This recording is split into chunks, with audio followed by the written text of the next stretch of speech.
Political theory Hindi में इसका अर्थ है राजनीतिक सिद्धांत। आप में से मुझे बताइए कितने लोग ऐसे हैं जिनको पॉलिटिकल थ्योरी क्या है वो समझ नहीं आती। ये समझ में नहीं आता कि यार थ्योरी किसको बोलते हैं, पॉलिटिकल का इसमें क्या इंपॉर्टेंस है, कंसेप्ट क्या होता है और फैक्ट क्या होता है, वैल्यू क्या होता है। अगर आप अक्सर कंफ्यूज रहते हैं मेरे इस favourite cartoon character sponge Bob की तरह, तो ये लेक्चर है आज आपके लिए। सो लेक्चर स्टार्ट करने से पहले मैं बता दूं कि ये मेरा जो फ्री बैच है पॉलिटिकल साइंस का, इसका फर्स्ट लेक्चर है। इससे पहले मैंने इंट्रोडक्शन वीडियो बना दी है जिसमें मैंने पूरा एक टाइमलाइन बताई है आपको कि कब मैं कौन सा कोर्स खत्म करूंगी, कब मैं कौन सी यूनिट में क्या पढ़ाने वाली हूँ, वो सब कुछ उसमें मैंने मेंशन कर रखा है। मैंने ये भी बता रखा है कि मेरे पढ़ाने का तरीका क्या होगा, आपको नोट्स कहाँ से मिलेंगे। एंड एक थोड़ा चेंज आया है जो कि मैंने स्टार्ट किया है, वो ये है कि अक्सर लोग क्या करते हैं कि पहले लेक्चर लेते हैं फिर आपको पीडीएफ शेयर करते हैं। तो क्योंकि मैंने यूनिट नंबर 1 करानी है तो मैं यूनिट नंबर 1 ऑलरेडी उसके सारे नोट्स आपको दे चुकी हूँ यूनिट नंबर 1 के, क्योंकि मेरा एम ये नहीं है कि मैं वीडियोस में व्यूज लाऊं। वीडियोस में व्यूज लाना ऑब्वियसली मुझे अच्छा लगता है, मुझे कमेंट्स भी अच्छे लगते हैं। जैसे कि अभी आप मुझे कमेंट में बताएंगे कि किस किस को ये कैरेक्टर पसंद है, किस किस को पॉलिटिकल थ्योरी पसंद नहीं आती। फटाफट से पार्टिसिपेट कीजिए। अगर आप रिकॉर्डेड भी देखते हो ना तब भी पूरा पार्टिसिपेशन किया करो, बिकॉज मैं तो आपको हमेशा आंसर दूंगी। जो पॉलिटिकल थ्योरी आज मैं इतने इंटरेस्टिंग वे से एक स्टोरी की फॉर्म में आपको बताने वाली हूँ, बिकॉज हमको कार्टून कैरेक्टर सुपर हीरोज ये कुछ अच्छे से समझ में आते हैं। तो मैंने सोचा कि ठीक है, आपको मैंने नोट्स दे दिए। नोट्स देने के बाद भी लोगों ने बोला कि हम भूल जाते हैं, हम भूल जाते हैं कि क्या हमने पढ़ा था, किस तरीके से हमने पूरे फैक्ट पढ़े थे, हमें याद नहीं रहता। और यही आपको दिक्कत आती है जब आप एग्जाम देते हो, क्योंकि अब जो एग्जाम है ऑब्वियसली पॉपुलेशन बढ़ रही है तो कंपटीशन भी बढ़ रहा है। एंड इस बढ़ती कंपटीशन के साथ साथ आपको चाहिए कि आपको हर एक कंसेप्ट अच्छे से आए। तो आज इस वीडियो को अंत तक जरूर देखिएगा, बिकॉज इसमें मैं फैक्ट क्या है, वैल्यू क्या है, कंसेप्ट क्या है, पॉलिटिकल फिलॉसफी क्या है, पॉलिटिक्स को कैसे पढ़ना चाहिए, कितने तरीके की स्टेटमेंट होती है, पॉलिटिकल थ्योरी की अलग अलग थिंकर्स के द्वारा दी गई डेफिनेशन को मैं ऐसे आपको याद करा दूंगी कि आपको लगेगा कि यार ये तो बहुत ही इजी है। हम अपनी कहानी की शुरुआत कर लेते हैं। आई होप कि आपने डिस्कवर स्टडी विद प्रीति बोरा को सब्सक्राइब कर लिया होगा, नोटिफिकेशन ऑन कर ली होगी, बिकॉज इस मस्त तरीके से हम रोज पढ़ने वाले हैं। वीडियो को लाइक कर दिया होगा। कोई भी क्वेश्चन है कमेंट में पूछिए। एंड नीचे स्क्रॉल बार में डिस्क्रिप्शन में मेरा टेलीग्राम चैनल एंड ग्रुप है, चैनल से ही एसोसिएटेड ग्रुप है, उसे जरूर ज्वाइन कीजिएगा, बिकॉज वहां पे मैं पूरी की पूरी पीडीएफ फ्री ऑफ कॉस्ट दे चुकी हूँ। फ्री ऑफ कॉस्ट एमसीक्यू आएंगे, अभी उसके बारे में एक सरप्राइज है जो लास्ट में मिलेगा। तो चलिए स्टार्ट करते हैं लेक्चर। देखिए ये है हमारा फेवरेट कैरेक्टर। आप में से सब लोगों ने, मोस्टली लोगों ने बचपन में इसे बिल्कुल देखा होगा, स्पंज बॉब। दुनिया की सारी प्रॉब्लम ना इन्हीं के इर्द गिर्द घूमती है। मतलब ऐसे जो कैरेक्टर होते हैं ना इसमें बहुत प्रॉब्लम झेलते हैं, ठीक है। ऐसा ही ये प्रॉब्लम झेल रहा था। और झेलते झेलते इसको लगा कि यार ये पॉलिटिकल और थ्योरी क्या है, ठीक है। लेकिन इसको ना एक चीज समझ में आई, ये ना स्पंज बॉब हमारा ना थोड़ा पढ़ने में बेकार था, इसलिए इसने सोचा कि यार मेरे को इकट्ठे पॉलिटिकल थ्योरी तो मतलब ही नहीं बनता, मेरे को ना पहले ये समझाओ कि पॉलिटिकल क्या है और थ्योरी समझाओ। तो मैंने बोला इसको कि चलो ठीक है, तुम्हें पहले पॉलिटिकल समझा देते हैं, थ्योरी तक तो हम पहुंच ही जाएंगे। मैंने बोला कि यार पॉलिटिकल जब भी हम बात करते हैं तो पॉलिटिकल के लिए एक चीज हमें चाहिए होती है। वो क्या होती है? वो ये होती है कि हमें समझना पड़ेगा कि पॉलिटिकल होता क्या है। अगर मैं एक तरीके से देखूं पॉलिटिकल को तो हम बोलते हैं ना कि यार ये तो बहुत पॉलिटिक्स खेल रहा है, ये तो बहुत पॉलिटिक्स वाला है, इसने तो भाई अपने फेवर में सारी चीजें करवा ली अपने हिसाब से, तो भाई बहुत पॉलिटिकल है, बहुत डिप्लोमेटिक है। हम ये ऐसे ही बोलते हैं ना, ये तो हो गया हमारी लोकल भाषा में, ठीक है।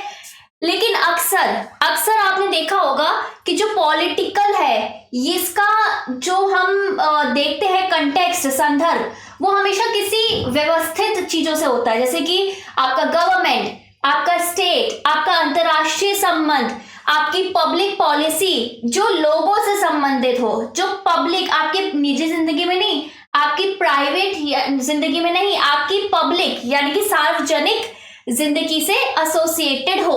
इन सब चीजों को हम पॉलिटिकल से एसोसिएट करते हैं, क्योंकि हम खुद के साथ तो पॉलिटिक्स खेल नहीं सकते। ऑब्वियसली हमें कोई दूसरा पर्सन चाहिए जिसके साथ हमें पॉलिटिक्स खेलनी है, राइट।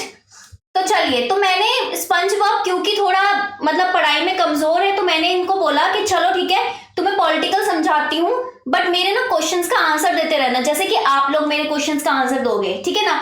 सो अब ये इमेज देखिए, ठीक है, आप में से कौन कौन है जो ये सुपर हीरो वाली मूवीज देखता है, बिकॉज मैं तो देखती हूँ। फटाफट से मुझे बताइए, ठीक है, फटाफट से आप मुझे बता सकते हैं कि कौन कौन ये सुपर हीरो वाली मूवी देखता है। ना आपको जो देखता है उसको अभी तक पता चल गया है कि एक तरफ, ठीक है ना, एक तरफ जिधर अभी मैं खड़ी हूं यहाँ पे है हमारे मार्वल वाले सारे सुपर हीरोज, और दूसरी तरफ है हमारे ये डीसी वाले सारे सुपर हीरोज। हालांकि मेरा फेवरेट कैरेक्टर सुपरमैन है, played by Henry Cavill, but ठीक है। एंड तो अब मैंने बोला कि यार ठीक है, चलो इस इमेज को देखते हैं एक बार, जरा हम गौर से देखते हैं इस इमेज को। हमें ऑलमोस्ट दोनों जगह सेम सेम टाइप के कैरेक्टर दिख रहे हैं, दिख रहे हैं कि नहीं दिख रहे हैं? मैं हाईलाइटर के थ्रू आपको पॉइंट करा देती हूँ, एक मिनट, ठीक है ना। ये देखो यहाँ पे ऑलमोस्ट ये दोनों एलियन एलिमेंट आपको दिख रहे हैं। ये देखो दोनों साइज से सेम दिख रहे हैं। इसके पास देखो, इसके पास थॉर का हैमर है, इसके पास डैगर है, ठीक है। इस तरीके से अलग अलग सेम दिख रहे हैं, हमें ऑलमोस्ट सेम दिख रहे हैं। सो अब मेरा क्वेश्चन ये है आपसे कि इनमें से सबसे ज्यादा पावर किसके पास है? क्योंकि जब भी हम पॉलिटिक्स की बात करते हैं हम बोलते हैं कि यार पॉलिटिक्स खेलता है, इसका मतलब क्या है कि अपना इन्फ्लुएंस डालता है लोगों पे, या इन्फ्लुएंस करता है, अपने फेवर में डिसीजन ले लेना, ठीक है ना, अपने फेवर में डिसीजन ले लेता है, अपने फेवर में बातें मनवा लेता है, दैट इज आपका पॉलिटिकल। तो मैंने बोला कि ठीक है, दोनों इक्वल तरीके के सुपर हीरोज ले आते हैं। अब मुझे बताओ स्पंजबॉब कि किस में ज्यादा पावर है? तो स्पंजबॉब कंफ्यूज हो गया क्योंकि दोनों साइड उसको लग रहा है कि सेम तरीके के सुपर हीरोज है, अब किसके पास पावर है? तो फिर स्पंजबॉब को आइडिया आया। स्पंजबॉब ने बोला यार ऐसे कोई फिक्स्ड थोड़ी ना होता है पॉलिटिकल। इन्होंने बोला कि ऐसा फिक्स्ड कुछ नहीं है, कभी सिचुएशन आएगी तो सिचुएशन के हिसाब से मुझे पता चल जाएगा कि ठीक है, अगर कोई सिचुएशन में अगर दो सुपर हीरो है, उसमें से एक ने वो सिचुएशन हैंडल कर ली, ठीक है, तो मुझे पता चल जाएगा कि ठीक है ये इस सिचुएशन में ज्यादा है। यानी कि हमें इतना पता चल गया अभी तक कि जो पॉलिटिकल का नोशन है, जो पावर का नोशन है, वो कुछ भी फिक्स्ड नहीं है। अब इससे पहले कि मैं पॉलिटिकल वाले जो पॉलिटिकल थ्योरी में से पॉलिटिकल को एक्सप्लेन करूं, मुझे आपको कुछ और भी एक्सप्लेन करना पड़ेगा। तो इसलिए हम चलते हैं हमारे सबसे पुराने जो हमारे पॉलिटिकल साइंस के फादर है उनके पास, ठीक है, क्योंकि उन्हीं के पास आंसर होगा। तो देखिए इस इमेज को, इस इमेज में आप बहुत अच्छे से देख सकते हैं कि एरिस्टोटल ने एक फेमस आपकी लाइन है जो बोला था कि man is by nature a political animal, ठीक है। मैन आपका नेचर, पुरुष स्वभावतः एक राजनीतिक प्राणी है। तो उन्होंने दो शब्द का मेंशन किया है, राजनैतिक और दूसरा प्राणी। अगर मैं एनिमल की बात करूं तो वो कहीं ना कहीं ये बोल रहे हैं कि सोशल है, मतलब समाज में रहता है, अपने हिसाब से रहता है, कोई रूल्स रेगुलेशन एनिमल्स का नहीं है। एंड दूसरी तरफ उन्होंने पॉलिटिकल बोला। पॉलिटिकल का मतलब क्या? व्यवस्थित, कुछ नॉर्मल, कुछ रूल्स, कुछ प्रोसीजर के थ्रू उसको एग्री करना पड़ेगा। दैट्स वाई उन्होंने प्रॉपर एनिमल नहीं बोला, पॉलिटिकल एनिमल बोला। यानी कि सोसाइटी में भी अगर हमें सोसाइटी में रहना है तो हमें कोई ना कोई रूल्स पे रहना पड़ेगा, कोई ना कोई प्रोसीजर पे रहना पड़ेगा, कुछ ना कुछ हमें आपका लॉज फॉलो करने पड़ेंगे, कुछ ना कुछ कॉमन ग्राउंड पे आना पड़ेगा। जैसे कि मैंने आपको बोला कि यार डेमोक्रेसी क्या है। अब आपकी डेफिनेशन अलग हो सकती है, मेरी डेफिनेशन अलग हो सकती है, एरिस्टोटल जी की डेफिनेशन अलग हो सकती है, और हमारे स्पंजबॉब की तो एकदम ही अलग हो सकती है, राइट। सो अब मुझे कैसे पता चलेगा कि यार मैं क्या किस बारे में बात कर रही हूं? तो मुझे तो कुछ होना चाहिए ना, मुझे तो कुछ पता होना चाहिए। तो इसके लिए आता है कि पॉलिटिकल में कंसेप्ट। तो कंसेप्ट में आते हैं, पहले एरिस्टोटल की एक बार हम बात सुन लेते हैं। तो व्हाट इज पॉलिटिकल? राजनीतिक क्या है? तो पॉलिटिकल होता है एक सोशल एक्टिविटी। अब मैंने एक सामाजिक गतिविधि क्यों बोली है? क्योंकि मैंने अभी आपको थोड़ी देर पहले क्या बताया था कि आप अकेले बंदे के साथ, आप खुद के साथ पॉलिटिक्स नहीं कर सकते, आपको चार लोग चाहिए होंगे। ऑब्वियसली अपनी फैमिली वालों के साथ, अपने निजी लोगों के साथ नहीं करोगे, लेकिन किसी के साथ तो करोगे। इसका मतलब क्या है? एक सोशल एक्टिविटी है, ये एक सामाजिक गतिविधि है। ओके, ये गतिविधि है। गतिविधि में कैसे उसको प्ले करती हूँ, किस तरीके से मैं पॉलिटिक्स को यूज करती हूँ? तो इन्होंने बोला कि लैंग्वेज, ठीक है ना, भाषा एक माध्यम है। अगर मुझे बात करनी हो किसी ऐसे पर्सन से जो लैटिन बोलता है तो मुझे तो समझ में नहीं आएगी। मुझे एक ऐसे पर्सन से बात करनी हो जो जर्मन बोलता है या फ्रेंच बोलता है तो मुझे समझ में नहीं आएगी। लेकिन मैं इन्फ्लुएंस, मैं प्रभाव किस पर डाल सकती हूँ? जिसकी बातें मुझे समझ में आए। एक कम्युनिकेशन हो, ठीक है, एक संचार हो, मुझे समझ में आए कि ये बोल क्या रहा है या क्या बोल रही है, फिर मैं उसको बोलूं कि यार ठीक है मेरे इंटरेस्ट ये है, मेरा हित ये है, तो तुम इस तरीके से काम करो या आप ऐसे कर लो, या थोड़ा बहुत हम नेगोशिएशन कर सकते हैं।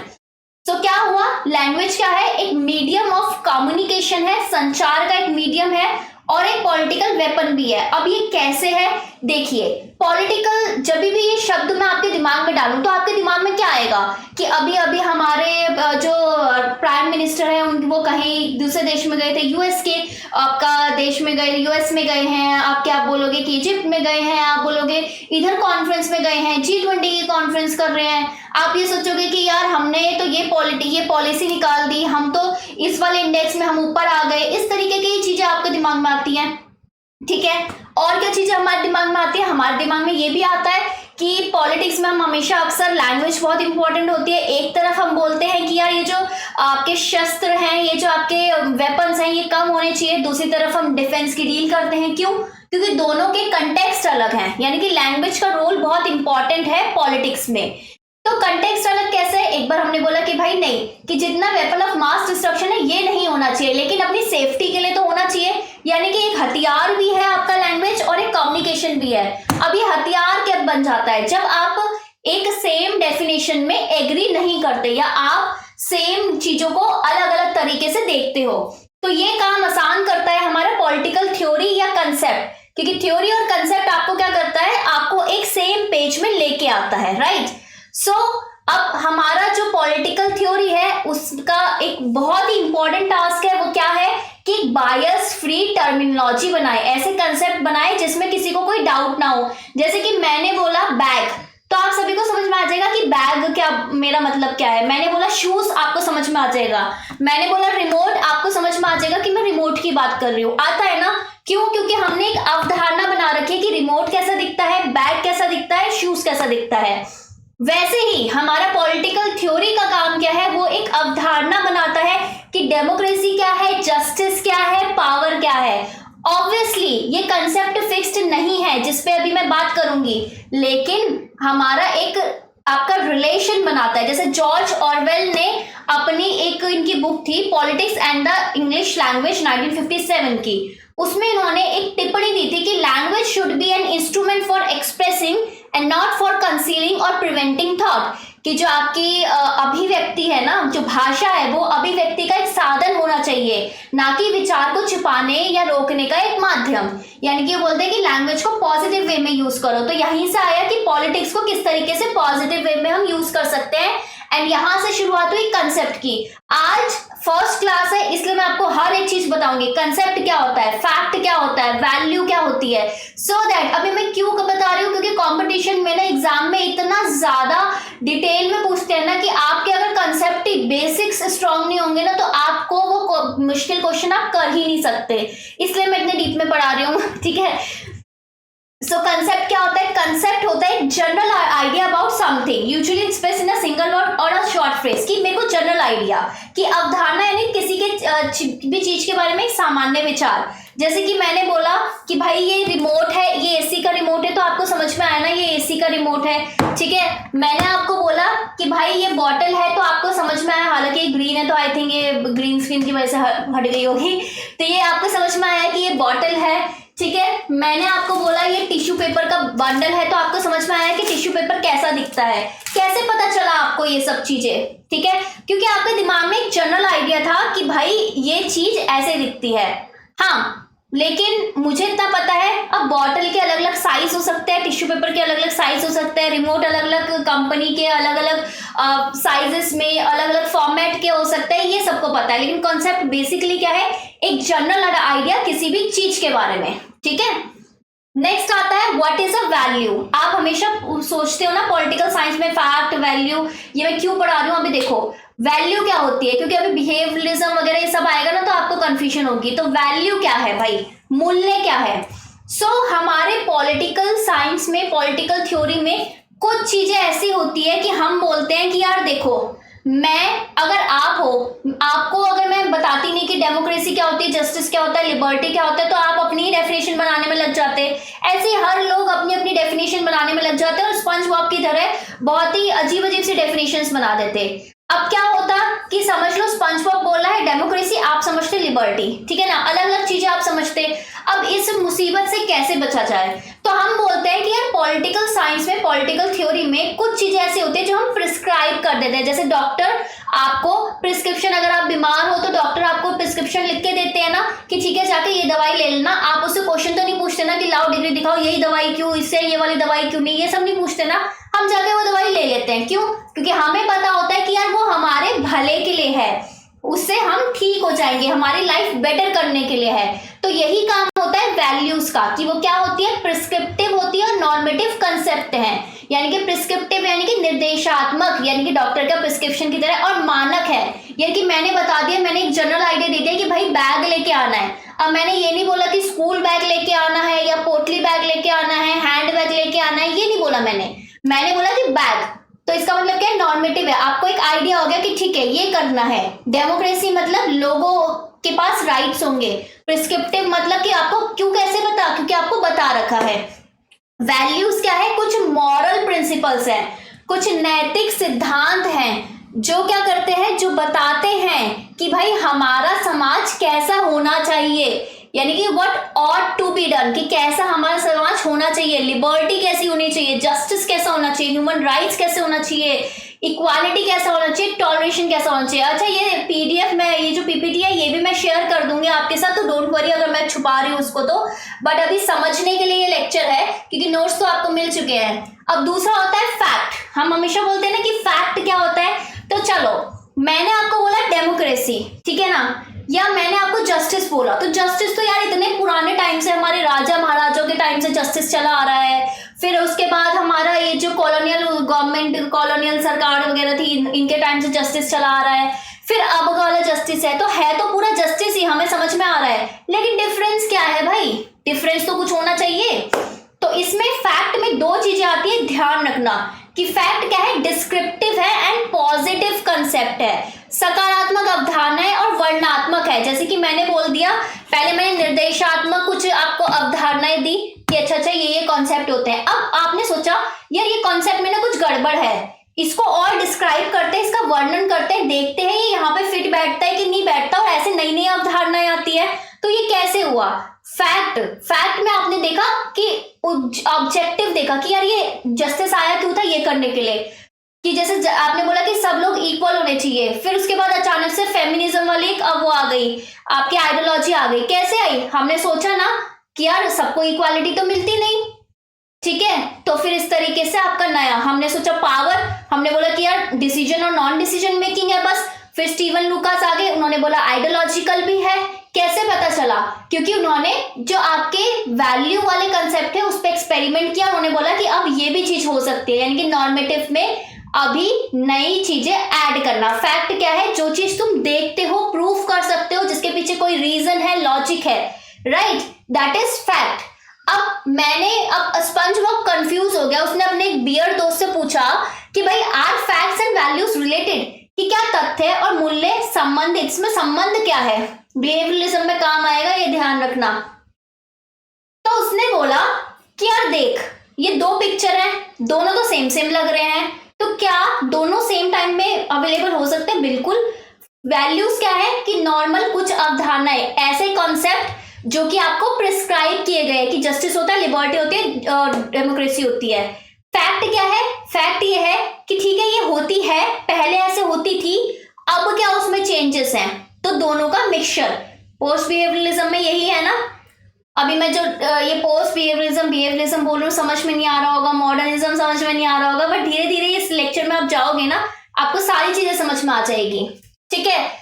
सो अब अथॉरिटी उसने बोला, फिर स्पंज बॉब कंफ्यूज हो गया कि यार ठीक है, मैं बात तो कर रही थी, मेरा सिर्फ एक छोटा सा क्वेश्चन था कि पॉलिटिकल थ्योरी क्या होती है। यहाँ पे मैं समझ गया कि पॉलिटिकल जो इंसान है हमेशा उसका किसी ना किसी सोशल उसमें ही कुछ कंटेक्स्ट होगा। पॉलिटिकल में समझ गया कि लैंग्वेज चाहिए, एक सोशल एक्टिविटी है। मैं ये भी समझ गया कि लैंग्वेज को हमें कन्वे करने के लिए कंसेप्ट चाहिए। कंसेप्ट में ये भी समझ गया कि कंसेप्ट के दो अंग होते हैं, एक होता है वैल्यू और एक होता है फैक्ट। वैल्यू जो तुम्हें बताई गई है प्रिस्क्रिप्टिव है, और फैक्ट जो कि तुम प्रूफ कर सकते हो। और मैं ये भी समझ गया कि दोनों साथ में हो सकते हैं।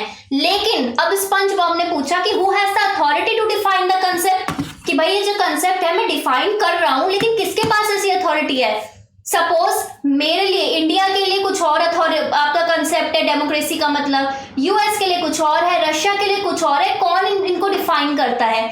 सो हमको ये डेफिनेटली, ये जो क्वेश्चन है इसका आंसर कभी भी पूरा नहीं हो सकता डेफिनेटली, क्योंकि जो कंसेप्ट है वो कभी भी पूरे नहीं होते, वो हमेशा क्या होता है, करेंटली कंटेस्टेड। बर्च ने बोला था 1993 में कि जो हमेशा कंसेप्ट है वो हमेशा विवादित रहते हैं। क्यों? क्योंकि हमेशा आप जैसे रिसर्चर उसमें रिसर्च कर करके कुछ कुछ नया ऐड कर सकते हो, या कंटिजेंटली कंटेस्टेड यानी कि अभी आकस्मिक रूप से विवादित है, इस तरीके से कि फिक्स नहीं होते।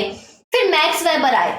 मैक्स वेबर ने बोला यार ऐसे कैसे फिक्स नहीं होते, मुझे पता है फिक्स नहीं होते। जैसे कि मेरे को पता है कि भाई अगर मैं बैग की बात करूं तो बैग अलग अलग टाइप के आ सकते हैं, छोटे बैग, बड़े बैग, ठीक है, नए नए तरीके के बैग। हमेशा एक्सपेरिमेंट फैशन में आता रहता है, वैसे ही नए नए कंसेप्ट आते रहते हैं आपके पॉलिटिकल साइंस में। लेकिन मैक्स वेबर ने बोला कि भाई देखो कुछ कुछ चीजें हैं जो सबके लिए कुछ आइडियल तो होती है, कुछ हमें पता अंदाजा तो होता है कि अच्छा ये ऐसा दिखता है। मैं बैग की बात कर रही हूँ तो बैग ऐसा दिखता है, तो उन्होंने बोला आइडियल टाइप कुछ कंसेप्ट तो होते हैं, क्या हम उस पर फोकस कर सकते हैं। तो सबने बोला यस, उस पर फोकस आप कर सकते हो। अगेन क्वेश्चन घुमा फिरा के वही आ गया कि भाई पॉलिटिक्स क्या है, पॉलिटिक्स को किस तरीके से आप करते हो, पढ़ते हो, राजनीति का अध्ययन आप कैसे करते हो। तो इसमें आई दो शाखाएं। इसमें दो शाखाएं क्या आई कि भाई एक पॉलिटिकल थ्योरी, राजनीतिक सिद्धांत, जो कि अभी मैं डिफाइन करूंगी, और दूसरा पॉलिटिकल साइंस, राजनीतिक विज्ञान, जो कि कल डिफाइन होगा। सॉरी। ये जो दो शाखाएं हैं ये किसने बनाई थी? फर्स्ट ऑफ ऑल तो जॉर्ज कैटलिन, इन्होंने ऑब्जर्व किया कि जो थ्योरी है पॉलिटिक्स की, उसको हम दो तरीके से पढ़ सकते हैं, एक पॉलिटिकल साइंस राजनीतिक विज्ञान, और पॉलिटिकल फिलॉसफी राजनीतिक दर्शन। फिलॉसफी और थ्योरी में फर्क क्या है वो भी अभी बताऊंगी, क्योंकि आज बेसिक सारे कंसेप्ट में क्लियर कराने वाली हूँ, ठीक है। सो पॉलिटिकल थ्योरी में आपने ये डायग्राम जरूर देखा होगा ओपी गावा में ऑब्वियसली। तो पॉलिटिकल थ्योरी क्या बताता है कि राजनीतिक सिद्धांत, जब मैं बोलती हूँ कि मैं ये सिद्धांत फॉलो करती हूँ या मैं ये डिसिप्लिन फॉलो करती हूँ, इसका मतलब क्या है कि मैं प्रॉपर एक कोई तरीका है उसी तरीके से सारी चीजें फॉलो कर रही हूँ, ठीक है ना, या फिर मैं किसी एक तरीके से काम कर रही हूँ। यानी कि पॉलिटिकल थ्योरी में हम दो चीजें देखेंगे, ठीक है। पहले फोकस क्या है स्टडी का कि किस चीज पे ये आधारित है, तो ये बेसिकली दो चीजों पे आधारित है, पॉलिटिकल कंसेप्ट एंड आइडियाज, कि राजनीतिक कंसेप्ट जो कि मैंने अभी, और आइडियाज बताए थे अभी थोड़ी देर पहले ही बताए हैं कि कंसेप्ट क्या होता है, दो तरीके के होते हैं, वैल्यू और फैक्ट, और पॉलिटिकल इंस्टीट्यूशन एंड बिहेवियर, जो कि मैं कल बताऊंगी, क्योंकि राजनीतिक आपका जो विज्ञान है उसका पार्ट है, राजनीतिक संस्थाएं और उनका व्यवहार। उसी तरीके से मेथड ऑफ स्टडी है कि किस तरीके से मैं उसको पढ़ती हूँ। तो दो तरीके से हम पढ़ सकते हैं, एक तो नॉर्मेटिव, ठीक है, मानक रूप, फिलोसॉफिकल दार्शनिक, जो कि आपको बता दिए गए हैं, प्रिस्क्रिप्टिव है कि भाई ये दवाई लिख दी ले लो, ये ऐसा होता है। दूसरा डिस्क्रिप्टिव, जो फैक्ट होता है, वर्णनात्मक होता है, वैज्ञानिक होता है, जिसे हम प्रूफ कर सकते हो। तो यहाँ पे दो चीजों पे फोकस करना है, ये जो पॉलिटिकल कंसेप्ट एंड आइडियाज और नॉर्मेटिव, इन दोनों को बेसिकली अगर मैं मिला दूं तो ये दोनों कहा जाता है पॉलिटिकल थ्योरी वाला पार्ट ज्यादातर और फिलॉसफी वाला पार्ट। क्यों? क्योंकि कंसेप्ट है, आइडियाज है, बट पूरी तरीके से ऐसा प्रूफ वाला चीज नहीं है, प्रूफ हो सकते हैं लेकिन आगे फ्यूचर में। अब पॉलिटिकल में मैंने बोला पॉलिटिकल है, कंसेप्ट है, आइडियाज है, वैल्यूज है। अब थ्योरी की बात करते हैं कि भाई थ्योरी क्या है। बार्कर ने बोला है कि हर एक जो पॉलिटिकल थिंकर है, राजनीतिक विचारक है, वो अपन किस चीज को कैसे एक्सप्लेन करता है, वो उसका एक्सप्रेशन को ही मैं थ्योरी बोल दूंगा, ऐसा बार्कर ने बोला है, मैंने नहीं बोला, ठीक है। थ्योरी है अ सपोजिशन और अ सिस्टम ऑफ आइडियाज, की एक सिस्टम ऑफ आइडियाज है, ठीक है, एक कंसेप्ट नहीं, दो कंसेप्ट नहीं, एक सिस्टम है उनका।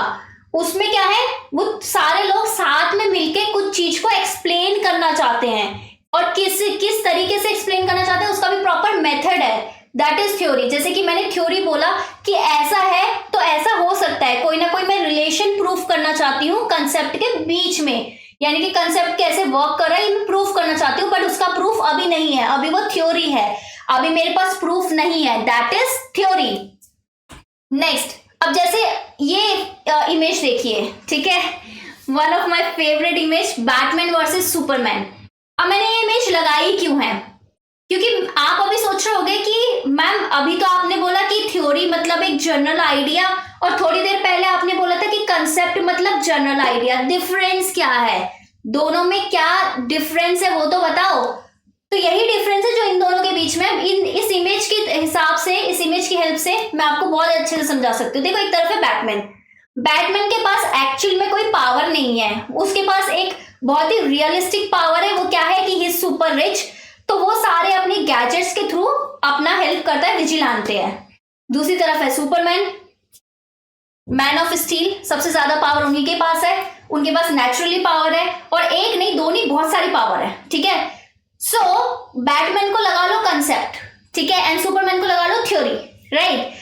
सो बैटमैन क्या है, सिर्फ रात के पीरियड में ही काम करता है, थोड़े लिमिटेड उसके लिए, एंड अपनी कोई पावर नहीं है, थोड़ा एक ही है कि भाई पैसे हैं तो भाई अपना इनोवेशन करके यूज कर लिया, दैट्स इट, कि एक ही डायरेक्शन में चल रहा है। सुपरमैन के पास अपनी खुद की पावर है, यूज भी कर सकता है, उड़ भी सकता है, कुछ भी कर सकता है, यानी कि अलग अलग कंसेप्ट को यूज कर सकता है साथ में। यही डिफरेंस है कंसेप्ट एंड थ्योरी के बीच में। कंसेप्ट क्या होता है, एक आइडिया होता है कि किस तरीके से आपका कोई चीज हो सकती है, जैसे कि बैग बोला ये सब। अब थ्योरी क्या है, मैंने ऐसा बोल दिया कि इस बैग का प्रयोग, स्कूल बैग का प्रयोग स्कूल के लिए होगा, आपके लैपटॉप बैग अलग होंगे स्कूल बैग से, आपके हैंड बैग अलग होंगे, आपके ये जो क्या बोलते हैं पोटली बैग्स है वो अलग होंगे, क्लचेस अलग होंगे। ये थ्योरी है कि यार अलग अलग बैग क्यों है, क्योंकि इनका अलग अलग पर्पस है। मैंने सारे कंसेप्ट को इकट्ठा किया, उसका प्रिंसिपल, उनके पर्पस के हिसाब से, सिद्धांत के हिसाब से उनका अलग अलग कार्य बताया, और बोला कि इसको इस तरीके से यूज करेंगे। समझ रहे हो, कि एक रिलेशनशिप बनाई कि ये बड़ा बैग है इसलिए इसमें बुक्स ले जाते हैं, इसमें लैपटॉप वाला खाना है इसलिए इसमें लैपटॉप रख के ले जाते हैं। समझ रहे हो, that is the difference between theory and concept, कि कंसेप्ट एक चीज का जनरल आइडिया देता है, दूसरी तरफ थ्योरी क्या करती है, बहुत सारे कंसेप्ट किस किस बेसिस में क्या काम कर रहे हैं, क्या रिलेशन है, क्या संबंध है उसके बीच में, वो बताते हैं आपको, ठीक है ना। एक और चीज, ये स्लाइड में इतने अच्छे से अभी आज एक्सप्लेन नहीं करूंगी क्योंकि इस पे कल बात होनी है, कि थ्योरी क्या है, थ्योरी बस आपको प्रपोज करती है कि यार ये जनरल आइडिया है, ऐसा होगा तो ये हो सकता है। कि मैंने बोला कि कल को मैंने बोला कि शूज के लिए एक अलग से बैग आप ऐसे ले जा सकते हो, उसको मैं शूज की शेप का बना दूं, हो सकता है ना। तो फिर क्या होगा, उस पर एक्सपेरिमेंटेशन होगा, उस पर प्रूफ होगा, एंड देन जब मैंने बना दिया तो क्या बन जाएगी वो साइंस। साइंस कैसे बन जाएगी, क्योंकि अब मैंने उसे प्रूफ कर दिया। इसको मैं कल पूरा लेके आऊंगी। अब दूसरी चीज है कि यार पॉलिटिकल थ्योरी को आप में से भी काफी लोगों ने सुना होगा कि इसे हम पॉलिटिकल फिलॉसफी, राजनीतिक दर्शन भी कहते हैं। क्यों बोलते हैं, अब देखो मैंने बहुत सारे ऐसे सोचने वाले क्लाउड्स लगा रखे हैं। अब मैंने ये क्यों लगा रखे हैं ये बताओ, मैंने इतने सारे सोचने वाले क्लाउड्स क्यों लगा रखे हैं, सोचो। क्योंकि दर्शन का मतलब क्या होता है कि यार देखो मेरे को कोई जनरल प्रॉब्लम है, ठीक है। पॉलिटिकल साइंस में हमेशा यही होता है कि अपनी लाइफ और सोसाइटी की प्रॉब्लम के बारे में हम चीजें सोचते हैं, तो सोचने के लिए सॉल्व करना होगा ना कुछ दर्शन, कुछ ना कुछ आइडिया, सॉल्यूशन देना होगा। वो सॉल्यूशन हमें अभी पता नहीं है कि सही होगा कि नहीं होगा, लेकिन हमने थोड़ा सा एक सॉल्यूशन दिया, एक दर्शन दिया कि ऐसा हो सकता है। जैसे बुद्धा जब मेडिटेशन करते थे बताते थे कि अच्छा ऐसा हो सकता है, दैट इज क्या है, दर्शन। कि हर एक व्यक्ति का दर्शन है कुछ, कि उन्होंने कुछ देखा, दर्शन किया कि अच्छा ये प्रॉब्लम है तो उसका सॉल्यूशन ये हो सकता है। तो उनका जो दर्शन है वो हमारे पास आता है political theory, philosophy. And theory में भी क्या होता है, जब तक प्रूफ नहीं हो रखा वो तब तक वो थ्योरी है, ठीक है। दर्शन आपका यह है कि किसी ने कुछ भी बोल दिया, एक प्रॉपर, अगर मैं फिलॉसफी बोलती हूँ तो किसी ना किसी व्यक्ति से संबंधित होती है, ठीक है ना। लेकिन जब मैं थ्योरी बोलती हूँ तो उसमें फिलॉसफी भी आ जाएगा और अलग आपका रिलेशनशिप जो है उनके बीच में वो भी आ जाएगा। तो थोड़ा ब्रॉडर कंसेप्ट है थ्योरी, ठीक है ना। सो पॉलिटिकल फिलॉसफी दो चीजें सॉल्व करता है। पहला, it is concern with critical evaluation, की पॉलिटिकल, राजनीतिक आपके विचार क्या है, ठीक है, आपने क्या क्या मान्यताएं हैं वो उस पर ध्यान देता है, और उसके हिसाब से सोचता है कि यार कितनी हमारी प्रॉब्लम्स को मैं कैसे सॉल्व कर सकता हूँ, फर्स्ट। दूसरा क्या बोलता है कि यार ये जो कंसेप्ट है वो उस पर विचार करने की कोशिश करता है कि इसको और मैं बेटर कैसे कर सकता हूँ, ठीक है ना। अब जैसे अब बात करते हैं पॉलिटिकल थ्योरी की डेफिनेशन पे। तो ये जो कैरेक्टर्स हैं, मुझे इनको इंट्रोडक्शन देने की कोई जरूरत नहीं है। दिस इज नट्टू काका एंड आपके जेठालाल जी, ठीक है। सो अब क्या हुआ है, आपको पता ही है कि इस जो सीरियल है, चलो सीरियल का नाम बताओ, ठीक है। इस सीरियल में जेठालाल हमेशा प्रॉब्लम में फंसते रहते हैं। नट्टू काका बहुत ही स्मार्ट पर्सन है, तो उनको हमेशा बोलते हैं कि जब भी इंसान को कोई प्रॉब्लम आती है, मेरी डेफिनेशन बहुत अच्छे से सुनना क्योंकि मैं आपको ये डेफिनेशन याद करा रही हूँ कि जेठा जी, जब भी कोई प्रॉब्लम आती है ना, आप सब्र रखा कीजिए। क्यों? क्योंकि सब्र का फल ना बहुत ही मीठा होता है और इंसान की लाइफ की हर प्रॉब्लम सॉल्व कर देता है, ठीक है ना। अब मैंने ये बोल दिया ना, अब देखो अब ऐसे ही सब्र का मतलब है सेबाइन, याद रखना, सब्र से सेबाइन। जॉर्ज ऑलेंड सेबाइन ने पॉलिटिकल थ्योरी को कैसे डिफाइन किया था? Political theory is quite simply man's attempt to consciously understand and solve the problems of his group, life and organization. कि राजनीतिक सिद्धांत बिल्कुल मनुष्य द्वारा अपने समूह, जीवन और संगठन की समस्याओं को सचेत रूप से समझने और हल करने का प्रयास है। यही किया ना कि सब्र रखो, प्रॉब्लम को समझो और सॉल्व करो। क्यों? क्योंकि सब्र का फल मीठा होता है। अब कभी भी ये डेफिनेशन आएगी, मैच करने को बोले तो बोल देना जॉर्ज ऑलेंड सेबाइन, ठीक है। नेक्स्ट देखिए, ये कंप्यूटर है, ये पर्सन आपको दिख रहा होगा पीछे, मैं आपको इमेज बहुत ही क्लियरली दिखा देती हूँ और आपको लग रहा होगा ये कुछ हैकिंग वैकिंग करने जा रहा है। अब अगर कोई पर्सन हैकिंग करने जा रहा है तो उसको क्या चाहिए? उसको साइंटिफिक नॉलेज होनी चाहिए ना हैकिंग के बारे में, कि नहीं? बिल्कुल होनी चाहिए। तो देखो वो क्या कर रहा है, एंड्रू हैकर मतलब एंड्रू हैकर ने बोला कि political theory is a body of philosophical and scientific knowledge. कि राजनीतिक सिद्धांत एक सिद्धांत दार्शनिक और वैज्ञानिक ज्ञान का एक संग्रह है। ज्ञान चाहिए ऑब्वियसली, उसके बिना तो तुम कुछ भी हैक नहीं कर पाओगे। Which regardless of when and where it was originally written. कि चाहे, इसने बोला कि इससे हमें कोई फर्क ही नहीं पड़ता कि वो कब कहाँ लिखी गई है। इसका एक यूज है, वो क्या है? अपनी इंक्रीज अवर अंडरस्टैंडिंग, अपनी समझ को बढ़ाना। किसके बारे में? ऑफ द वर्ल्ड, जिस दुनिया में हम आज रह रहे हैं, ठीक है, कल रहे थे और कल रहेंगे, ठीक है। सो बेसिकली हैकर क्या करता है? अपनी नॉलेज बढ़ाता रहता है, तभी तो जाके हैक कर सकता है। अब तीसरा देखो, ठीक है, अब मैं इस तरीके से डेफिनेशन याद करा रही हूं, अब नहीं भूलोगे कि एक पर्सन है, जैसे आप हो, आप एक पर्सन हो और आप बहुत लोगों से कनेक्टेड होगे, फैमिली, रिलेटिव, फ्रेंड्स, अपने टीचर्स, आपके कुछ कलीग, ठीक है, बहुत लोगों से संबंधित हो गए, हमारे जैसे लोगों से भी संबंधित हो गए। तो क्या है, ह्यूमन लाइफ में नेटवर्क बहुत इंपॉर्टेंट है, कनेक्शन बहुत इंपॉर्टेंट है। यही बोलते हैं आपके डेविड हेल्ट बोलते हैं it is a network of concept, कि कंसेप्ट है ये राजनीतिक किसके बारे में, and generalization about political life, कि आपकी involving idea, assumptions and statements about the political capability of the human being. यानी कि क्या बोलते हैं कि राजनीतिक जीवन के बारे में अवधारणाओं और सामान्यीकरणों का एक नेटवर्क है जिसमें मनुष्य का राजनीतिक क्षमता के बारे में विचार और कथन शामिल है।